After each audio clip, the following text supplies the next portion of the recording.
Welcome back to Another Triathlon Podcast. Today we have a guest whose journey is, as dynamic as the sport we love. You may know him from his antics and charismatic presence on Big Brother, but today he joins us as a fellow triathlete, having tested his limits in multiple Ironman events. Starting with Ironman Tulsa in 21, he made an impressive 2-hour improvement in Ironman Cozumel and tackled the challenges of Ironman Barcelona. Off the race course, he's been open about his struggles with mental health, using his platform to discuss his experiences and help others through life coaching. So this reality star turned endurance athlete who proved that the triathlon bug can bite just about anyone, anywhere. Let's give a warm welcome to the multi-talented and always entertaining Zach Rance. It's a pleasure to have you with us here today. Amazing. Thank you so much. Happy to be here. That was a great introduction, and I'm looking forward to this conversation. Yeah, absolutely. You have definitely a different story than most of the people in triathlon. So it's kind of fun to learn a little bit more about that journey and how you got to where you are and what led you to triathlon. But let's take it all the way back, probably the jumping off point where most people recognize your name from. I'm sure you're tired of talking about it at this point, but can you take us back a little bit to your time on Big Brother and kind of what that experience meant or did for you at that time? Absolutely. So it was back in 2014. I was 23 years old at the time, just freshly graduated from the University of Florida. I graduated with a degree in finance and economics, and I didn't know what I was going to do after that.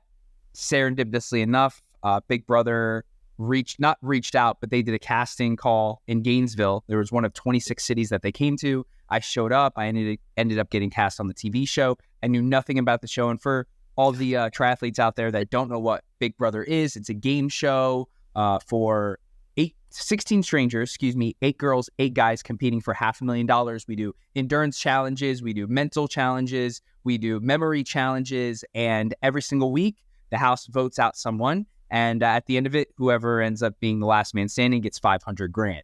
And I did not win, but it was an amazing experience, and the timing was really great. I had an amazing time. It was a great opportunity. And all in all, I look back and it was just happy memories.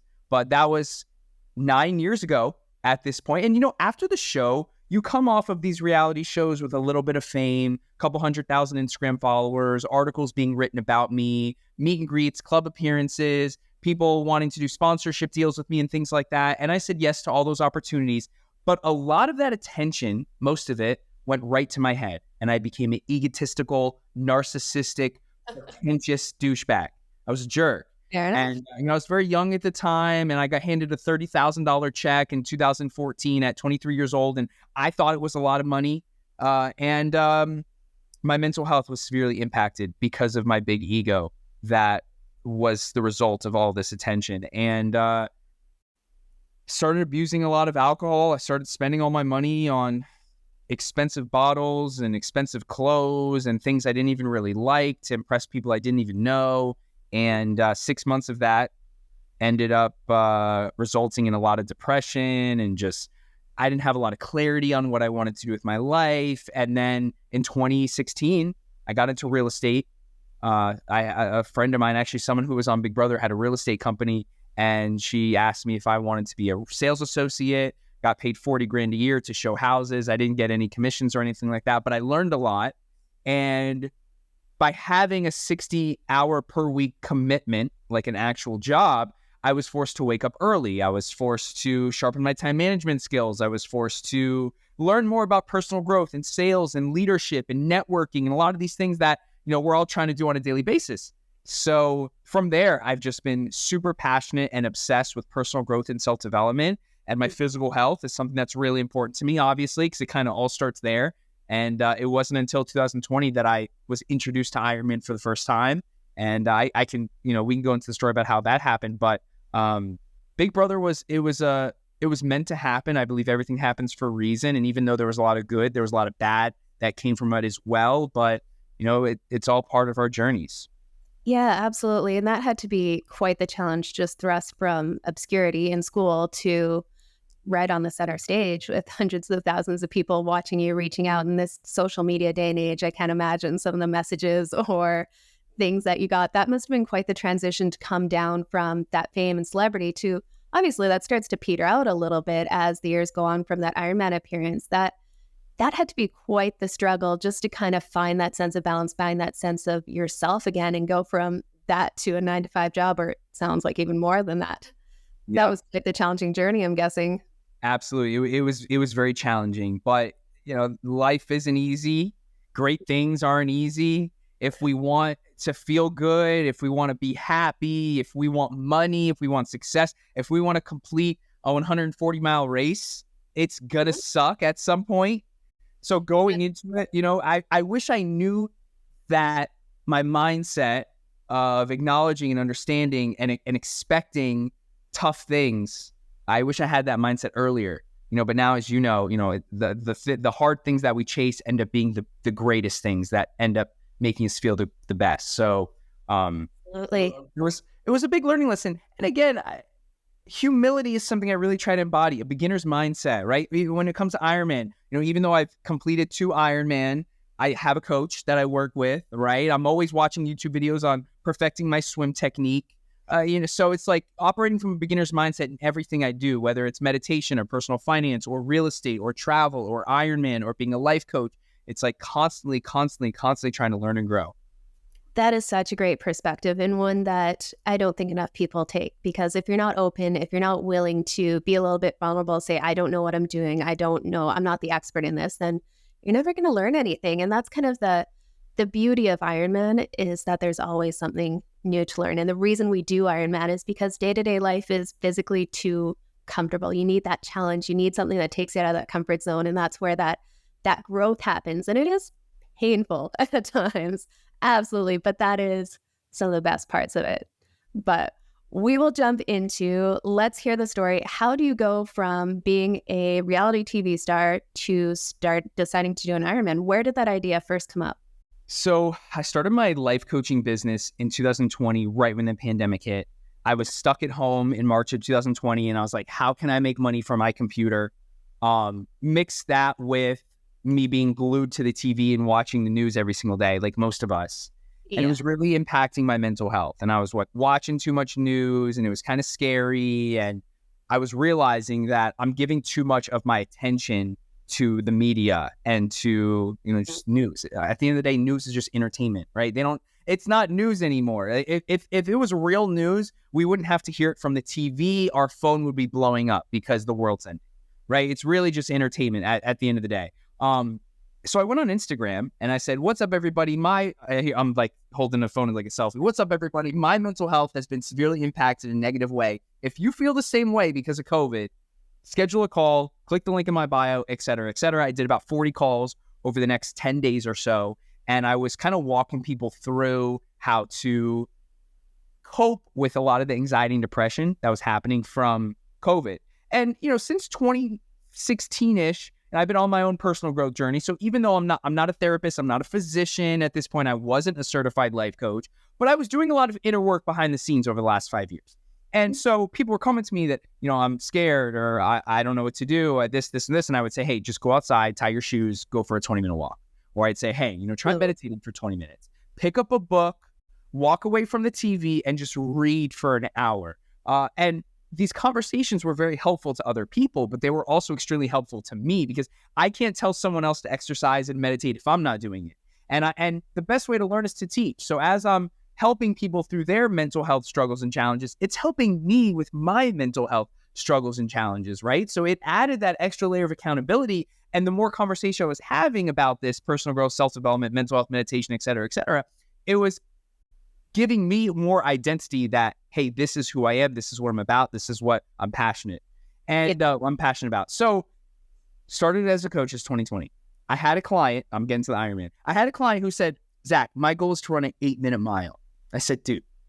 And he was in shape. He wasn't obese or anything. I said, you can run an 8-minute mile right now. What do you mean that's your goal? He's like, no, I can't. I said, listen, dude, if there was $1 million in cash in a briefcase waiting for you at the finish line, if you just ran an 8-minute mile, do you think you'd be able to do it? He goes, probably. I said, all right, tie your shoes. And he lived in, where did he live at the time? He travels a lot. But anyway, we're over the phone. I said, tie your shoes. I'm going to tie mine. Stretch out. I'm going to stretch out. I'm going to call you back in 10 minutes.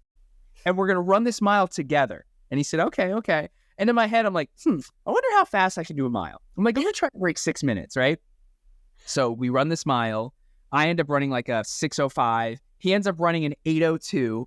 He's like, oh my God, Zach, I was so close. Like, thank you so much. That was so helpful. Just thinking about it being $4 million and having the accountability and having someone that wants me to do this type of thing. I was like, yeah, that's awesome. And as I'm driving, like, I'm literally getting chills thinking about it. I'm driving home and I'm like, I need to sign up for a race. And I still at this point did not know what Ironman was. Yeah. So I go on my computer at home. I type in longest race ever or hardest race ever, some keywords like that. And Ironman pops up. And I go to YouTube. This was August of 2020. I go to YouTube and I watch a video of Nick Bare training for Ironman Florida, November 2020, I think it was. And I was like, yo, this is freaking cool. I was like 140 miles, 112 miles on a bike, running a marathon, 2.4 miles. I was like, there's no way I could do this, but I'm going to give it a shot.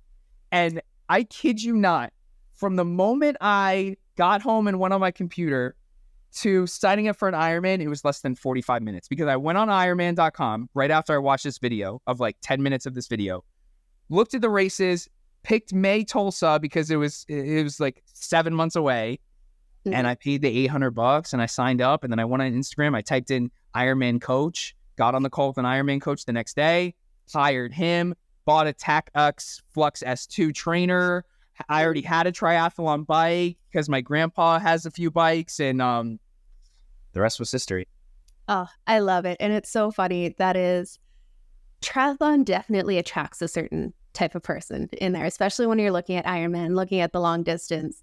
It's so funny. It takes me back to when I first heard what Ironman was. I had just done my first half marathon. I started running 10 weeks earlier and decided half marathon's a great thing to jump into. Run a mile before that kind of thing. And someone pointed out the Ironman tattoo, and they're like, oh, that guy's done an Ironman. I'm like, what's that? Told me what it was. I'm like, why would anyone ever want to do that? 4 months later, I signed up for an Ironman, and I'm like, oh my God, I have to do this. It's something that is so big and scary and crazy that you have to do it. If you have any inkling towards that kind of jumping all in, challenging yourself, doing something that kind of scares you, it is the perfect adventure for it. So I'm glad to hear that you just, you didn't hesitate. You went all in, got it done, and went after it. And it sounds like you really put in place a lot of the tools to help you reach that goal too. Getting a coach, getting the proper equipment, and actually planning for it. Because as a coach myself, it's happened a number of times where I'll have an athlete come to me 3 months out from an Ironman and say, yeah, I need to start training for this. I don't have anything. And you're like, no, no, it's not how this works. So I'm glad to hear that you took the time to really make sure you had the resources and the help and the equipment to help you on that journey. Because if you have a good experience or a bad one, can drastically, like good training or bad training, drastically changes how that experience is for you. And you know what? When you put in the work and cross that finish line and here you are an Ironman for the first time, it's all worth it. Worth it. No, I literally, I'm like tearing up, like thinking about the emotions I get when I talk about Ironman. It's so weird. It's like, I couldn't wait for this podcast today because nothing gets me more fired up than talking about Ironman. And like, I'm going to be doing these things for the rest of my life. Like every single year for the rest of my life. My goal, I don't think I've ever said it on record. My goal is to be the oldest Ironman ever. Really? That's the goal, to be the oldest Ironman ever. So 120 years old, at Kona, running a sub 13 hour Ironman is the goal here. So, I am so obsessed with Ironman. I really am. Oh, you just get sucked in. It is such an incredible sport and community. And there's always more to do. There's always something you can get better at, always something to work on. So you cross that finish like, oh, I could have done this a little bit more. But let's jump into, how did that first Ironman go for you? Okay, so first Ironman, I worked with a coach. The coaching experience was not amazing. It's not great with this coach specifically because he acted like I was trying to hit the podium. And I said, dude, my goal, and I'm going to say this, like my goal for Ironman is to enjoy training and finish strong. Mm-hmm. But the most important goal is having fun while I do it. I am not trying I'm age group 30 to 34. There's no way I'm going to qualify for Kona. No way in heck I can do that. So, I'm just trying to stay in good shape, feel good, and have fun. And he took it a little too seriously. So, I overtrained. I really did. I overtrained and I got to the finish line. Actually, I got into my first bike crash on my last ride before race day.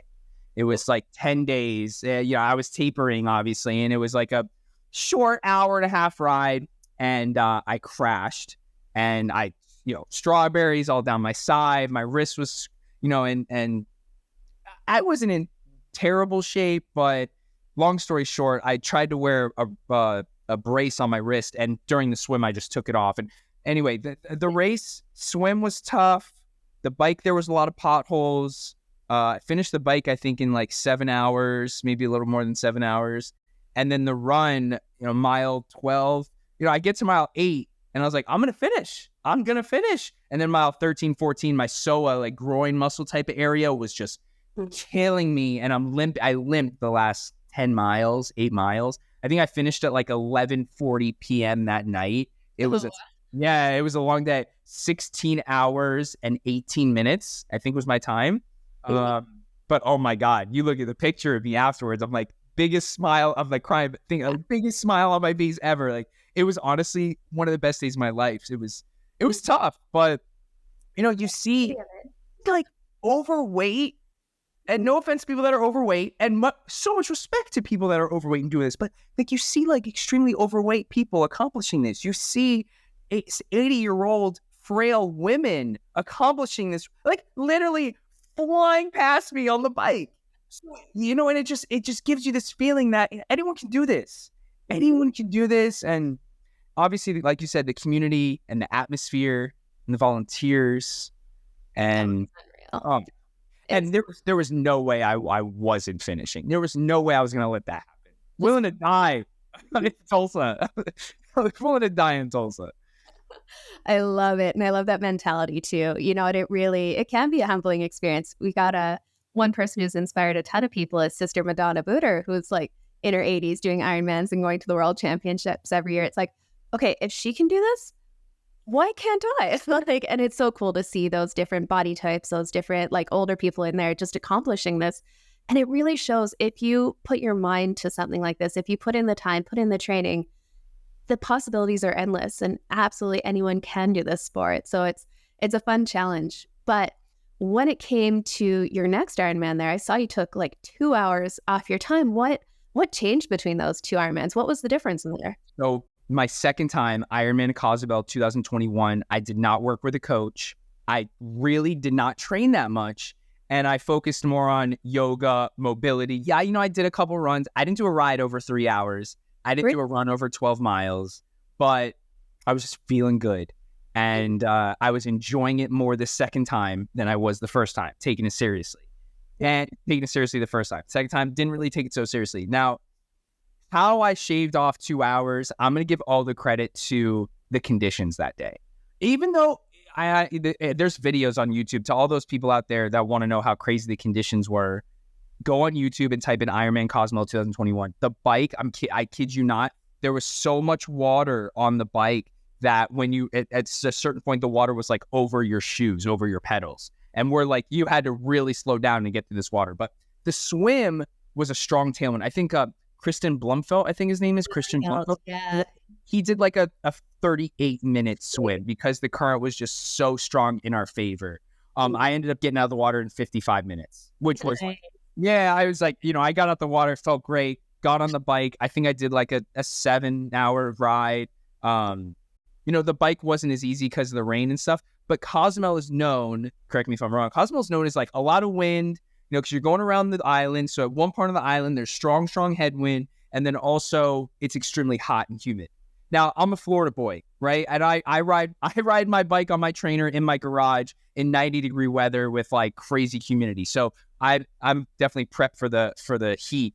And then the run, the run, I had a lot more to give, and I ended up running like a 5.5-hour marathon, which is very slow for me because I've run sub 4 hour multiple times. But the atmosphere in Cozumel is like There, oh my God, the whole streets are lined. Everyone's shaking maracas or whatever they're called, and it's just they were giving out pizza. I didn't realize that you can't take food from people. Oh my gosh, someone gave me a piece of pizza, and I the piece of pizza, and someone goes, "Don't do that," and I was like, "Why?" He's like, "You can get DQ'd." I threw in a piece of pizza, and they were trying to hand me beer and things like that. But Cosmo, yeah, I did. I think 1406.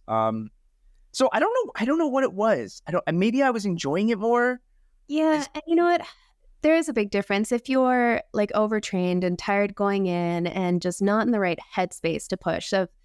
So I've done a few Ironmans here where it really makes a massive difference if your head is fresh, if your body is fresh when you're going to the race and you're enjoying it. Like if you can smile through the pain and the discomfort because you're just so hungry and ready to be there because you're feeling good and fired up, that is such a massive difference than going into something just tired and exhausted. And you almost start on that start line thinking, I just want this to be over with. Like I don't even want to do this at that point. So if you go in feeling fresh mentally specifically, you kind of relax into the discomfort a lot more and everything just moves a little bit easier. You're not fighting against yourself. You're just going with the flow. And if you reach that flow state, regardless of speed, things just fly by a lot faster. Yeah, it's true. Just like being present. Being present is so important. And you're right. It's like, and I want to hear more about your journey as well. Because I don't want to make this complete, even though you're interviewing me and it is about me, I definitely want to hear about your Ironman experience as well. But I can definitely see how that's the case. Just like going into it relaxed, fresh mind, fresh body, fresh legs. It's beautiful. I just did a training camp for the first time earlier this year, and I fell in love with that place. I have to do that race now. Oh my God, love it. I'm doing it again this year. So good. Yeah, Good. Again in November. That is awesome. Well, you also had another Ironman experience there that didn't quite go to plan. Did you want to talk about Barcelona at all? Of course. I knew we were going to get to this tough day. Oh my gosh. I got so screwed for a few reasons. So what happened there? Where did it go wrong? Yeah. First of all, not always, I've only done 3, but for the first 2 times, I rented a bike. Now, I rented a bike, and it went well. The first time I rented from a credible company, it was $400. They gave me a Cervelo, P whatever. They fit it to my liking. It had the CO2 can, everything I needed, right? Which took a lot of stress off me because if there's one part of Ironman that I'm extremely bad at, it is fixing a bike, changing a tire. I can't use a screwdriver. I'm not good with my hands building things, and fixing a bike is the one thing I'm worse at. But it's part of the sport. It's part of the sport. Like, so I've practiced changing tires a few times, but if it were to happen in the race, I would just pray that there's support. Honestly, and I don't even want to put that out there into the universe. But so this time around, I was like, I'm gonna bring my bike.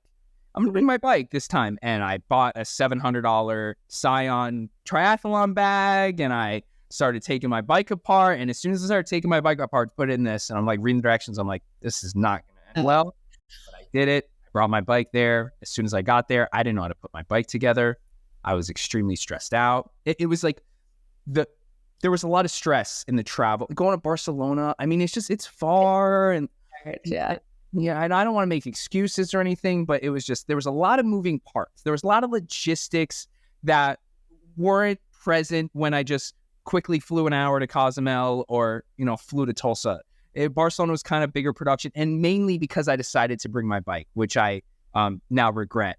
But then on the race, there was, I don't want to say 4-foot swells. That's what I tell other people, but there were high seas, man. I got dizzy. I've never felt that in my life.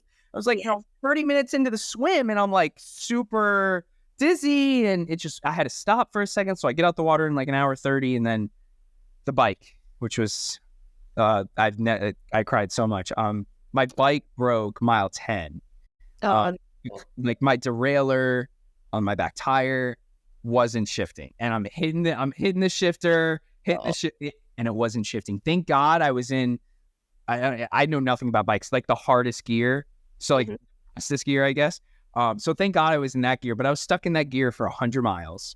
And there's one part in the Barcelona track where you go up this big hill, and I get to the hill, And I was like, if I push this on this hill right now, I'm not going to recover from this. So I literally get off of my bike and I walk my bike up this hill. And I was like, this is not going as planned. This is not looking good. I kept stopping for like the support people that had tools, and, you know, they were in a great spot. They were right there, and I passed them 3 times, and every single time I get up, can you fix? And they don't speak English. I don't think I have to tell them, you know, it's like, you kind of know what's wrong with the bike without having to tell you.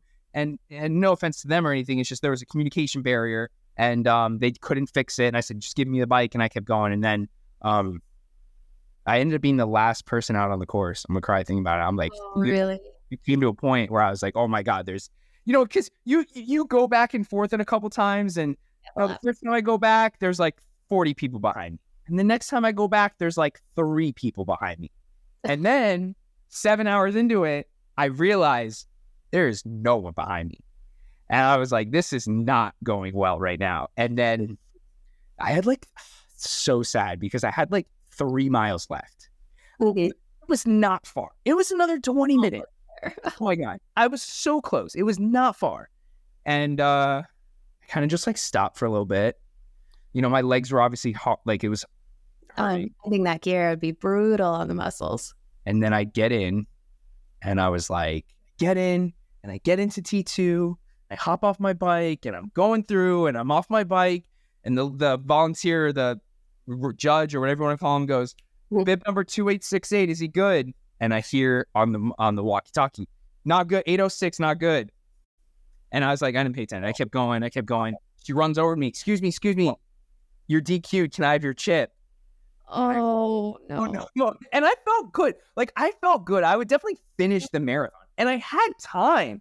It was like, no, maybe it was like 5:30. I had time to finish the marathon. I would have finished. And they're like, DQ'd, give me your chip. And I was like, what do you mean? She's like, you came in at 8:06. You the call 8 hours. Yeah. And I was like, brutal. So she takes my chip. I said, you know what? I'm going to do it anyway. I don't care about the chip. I'm going to do it anyway. I go to my bag to get my shoes. They took my bag. My bag was, yeah. Oh, broke down. It was awful. It was bad. That is heartbreaking, especially, you know, Ironman isn't just about race day. It's the months of sacrifice and time and effort and work that goes into it that really make up race day. So that had to be such a hard hit to be pulled off at that point, when you know you could have finished the marathon. And I should have just like biked faster. Like, I should just biked faster. And, you know, everything happens for a reason. And, you know, it was humbling for sure. It was like, yo, this is not as easy. Look, I went from not running at all to doing an Ironman in 7 months. Did my first 2, not easily, but, you know, I accomplished them. I needed the universe to say, Zach, you got to work harder. You are not naturally going to be able to run an Ironman. It's going to take dedication. It's going to take consistency. It's going to take discipline, and it's going to take sacrifice. And there's no other way around it. So I'm glad it happened. Respect. I mean, I wish I had the medal, and I wish I had another T-shirt, but.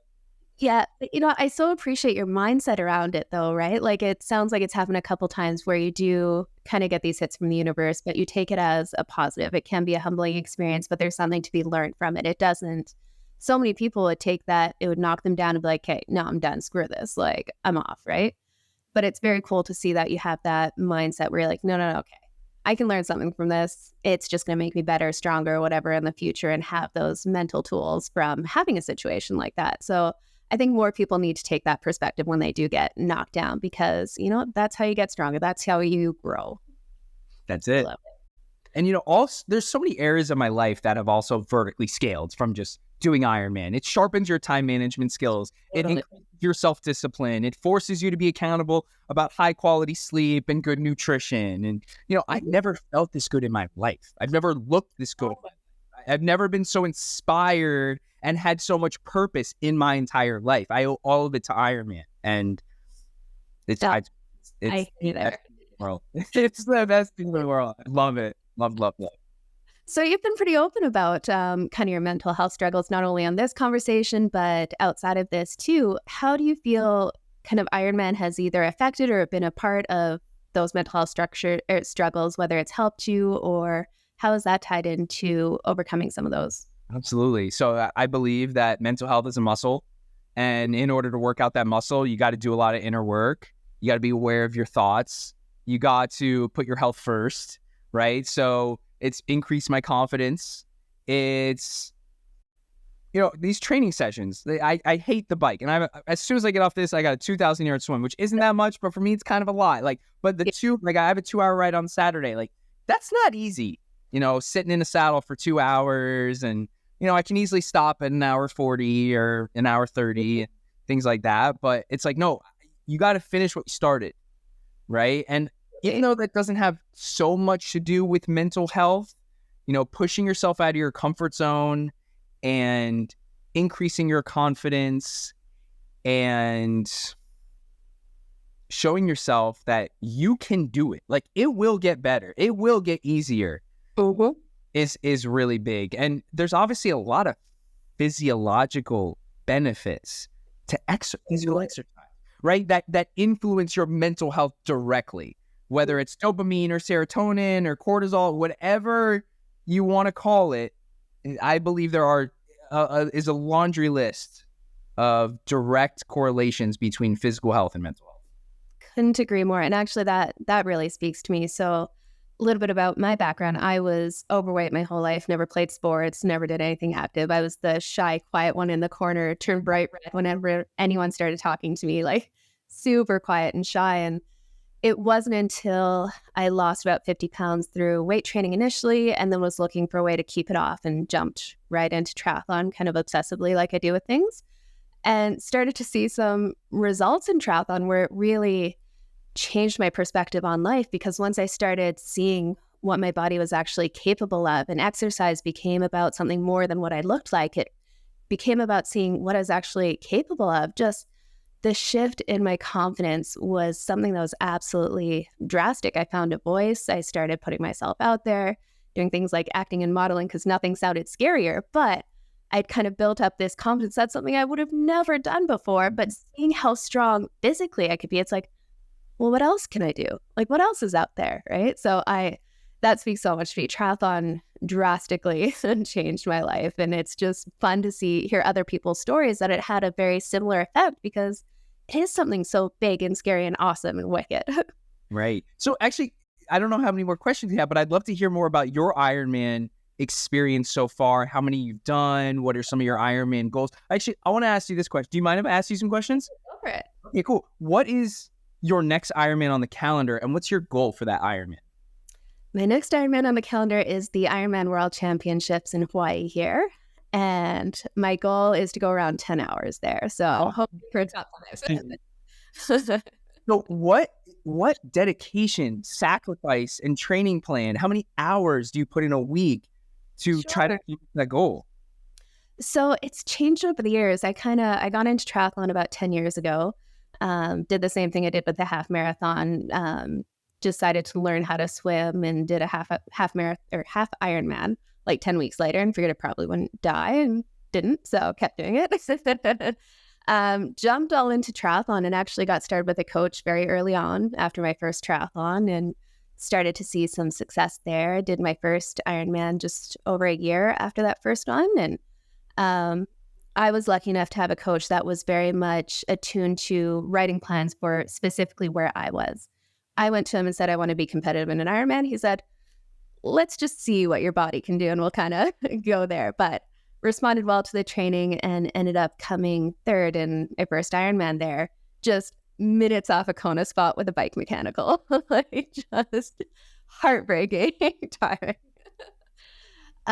But I found out through this triathlon process, I'm super competitive, which I did not know before because I didn't play sports. But for me, it was really I was training around 15 hours a week in there, and just became entirely obsessed with triathlon, to say the least, in there. But yeah, then ended up taking a year off to have my son, and took a couple years off racing, and didn't know if I was going to be able to really get back to that point, because when I did that first Ironman, I was working as a personal trainer. My life was built around having the time to train and recover and do all that stuff. But yeah, I got back into it and did the Canadian Long Distance World Championships, and podiumed for and qualified for the World Championships there, and came back and ended up winning the long distance world championships. So that was kind of like, okay, I can do this still. So it was really, like I said, it just drastically changed my life. But I was definitely all in on the sport. We'll say that. Oh my gosh. So what does a typical week look like for you training wise? So it looks a little different this year. This year is a total experiment. I've started doing more marketing consulting with a bike race like by Tour de France. So my training hours are drastically down from where they've been in the past or where I've kind of had those Ironman wins. So right now I'm probably it really swings drastically from like 8 hours in a week to 20 hours in a week, just based on the travel and stuff going on. But typically I swim 2 to 3 times a week and then have usually like 3 bike rides and then 2 to 3 runs in there. And it's all kind of done on the weekend. Like it's nothing absolutely crazy, but just years of doing it all the time regularly. I think that's the biggest thing. It's just the and experience.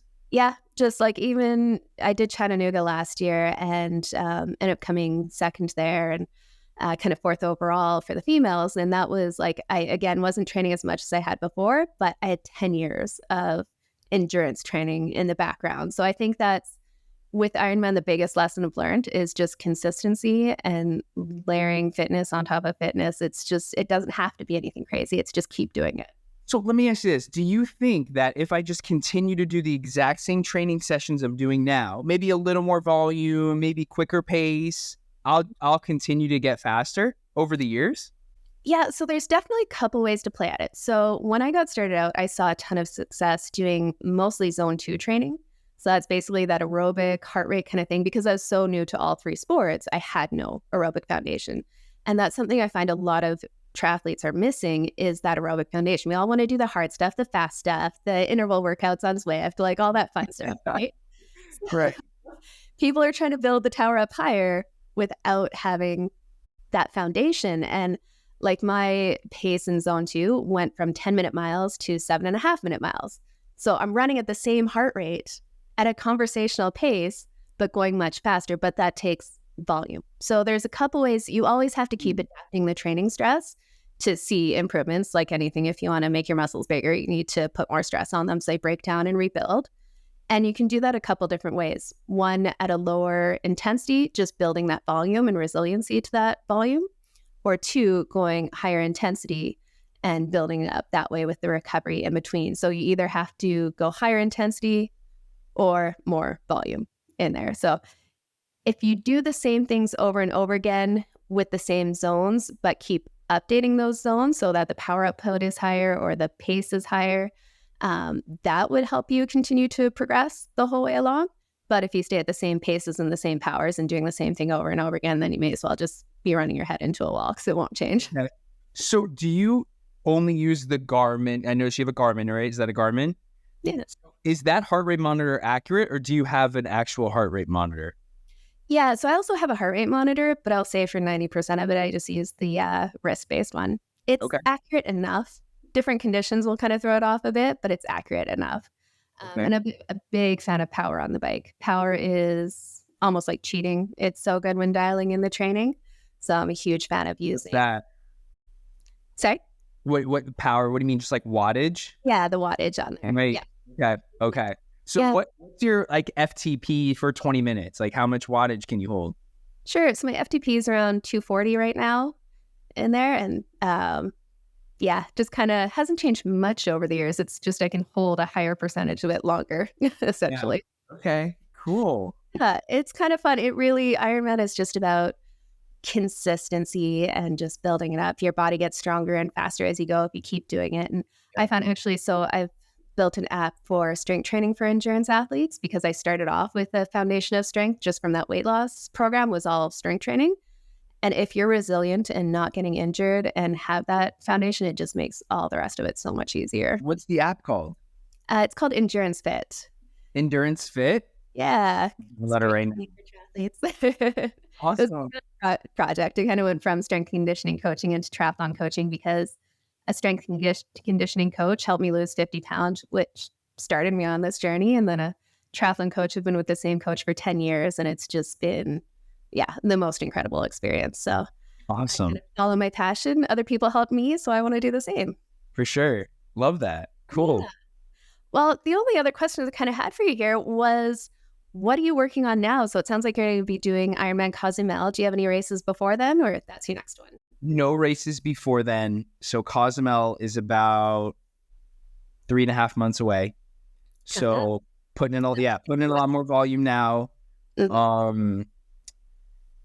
I think I'm doing the right things. I am working with a coach right now, and it's been a good plan, but I do think I need to increase the volume. So I don't think I'm doing enough right now. I'm running 3 days a week.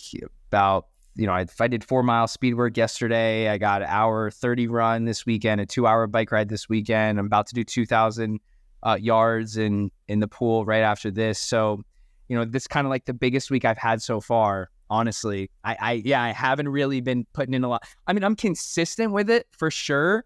But I've been really, really intentional and disciplined about my diet, and not so much what I put in my body, but what I'm not putting in my body. So, for the last X amount of years, every single time I have dinner, I say, what's for dessert?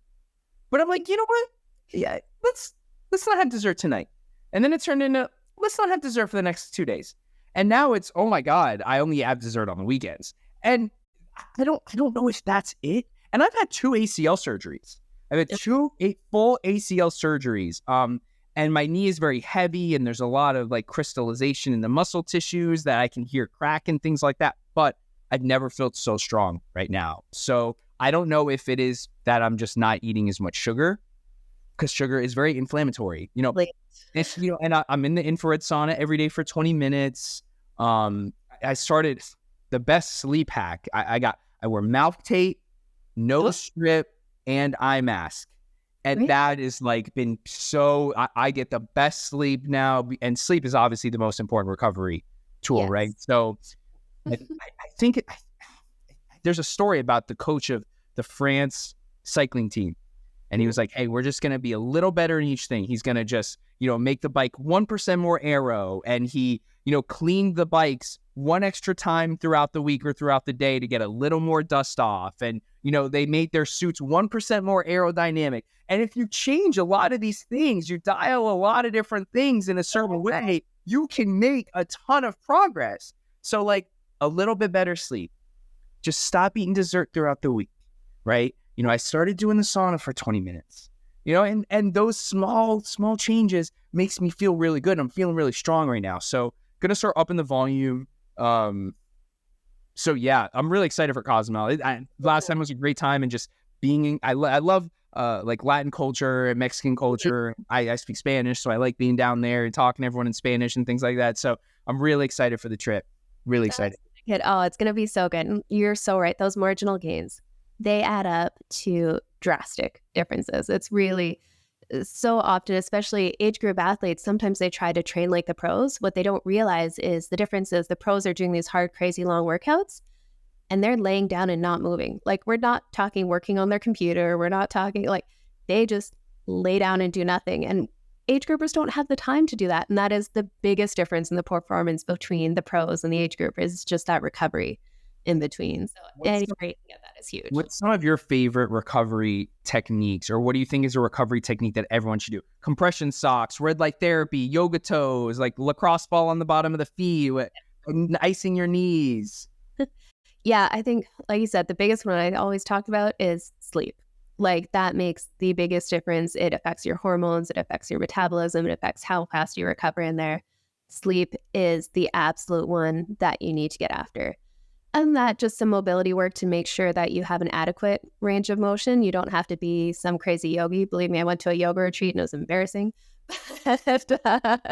Just enough mobility so that you don't have restrictions for the movement patterns that you're trying to do. Okay. That doesn't have to be anything too crazy. I have one more question for you. Yeah. Out of the 3 sports, swim, bike, run, which one does technique matter the most? Swim.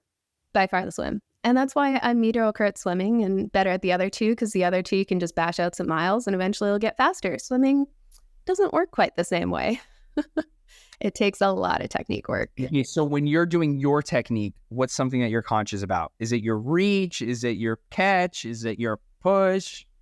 Biggest thing for me is the catch. Just making sure that I'm not crossing over and getting that catch right and really starting that early vertical forearm makes a difference so that you're really grabbing the water. I'm a big fan of people doing fist drill, where you basically do a swim stroke with your fist closed. And that way you really feel how much your hand is doing the pulling, and you're forced to use your forearm to do more of the pulling, which again, the more surface area you have doing that pulling, the more you can move through the water with less effort, not just windmilling your arms through there. Okay. Now, should I be pulling a buoy a lot and using the hand things a lot? Are those things important? I am a huge fan of pull buoy and paddles. Huge, huge, huge fan. Because most of the time when you're doing a triathlon, 90% of the time, you're either in salt water that has you in a more buoyant body position, or you're in a wetsuit. If you're in a wetsuit, it puts you in the same position as that pull buoy. So it's really good practice, one, to be in the position that you're going to be race day, but two, it lowers your heart rate and lets you focus on your arms more so than what your legs are doing or trying to catch a breath. So pull buoy and paddles is a really good way to build strength. At a lower heart rate, it's kind of like lower cadence work on the bike, where you can just focus on how your upper body is actually moving without worrying about your legs, essentially. Okay. And what was my last question? It was something about swim. I'll be honest, I'm one of those triathletes where I am happy to get out of the water and be on dry land. I learned how to swim for a triathlon. When I decided to do a triathlon, I tried to swim across a 25-yard pool, had to stop halfway down the lane line because I'd never taken swim lessons. It was like, I'm going to drown. This is insane. So I am an adult onset swimmer who is still running and biking my way through the field because the swim is not great. And you kick a lot during the swim on race day? No. So especially if you're wearing a wetsuit, the reason why you kick in swimming is really just to hold your body in the right position. With race day, especially if you're wearing a wetsuit, the wetsuit's doing that for you. So you don't need to kick a ton, and that'll help keep your heart rate down a lot lower too, and the adrenaline down a little bit more, so that you're using less oxygen to get through the swim. So overall, you'll come out a little bit fresher. Okay. Yeah. Interesting. And then is open water swim technique different than pool swim technique? Typically, you'll naturally kind of have a higher cadence with your arms just because you are outside and trying to sight around things. The only thing that really you have to focus on with open water swimming is sighting. Like, it doesn't matter how fast you're swimming. If you're going in the right direction, who cares? You're going to add a ton of time anyways. So sighting every 4 to 8 strokes, which sounds like a lot, but if you stay on course and that minimal slowdown from sighting is well worth it if you're not swimming an extra 500 meters. Right. Well said. Aw, thank you, Jenna. I appreciate all the help. I'm always happy to chat about triathlon, geek out. It's pretty much my entire life. So awesome. Well, then other than that, kind of what's next for you? You got Ironman, you got triathlon. What do you do outside of triathlon? I saw you're a life coach. Yeah, I'm a certified life coach, personal growth coach for high income earners looking to create better work-life balance, manage stress levels, and get in the best shape of their lives. So I do that, which is great. I actually just launched a run club.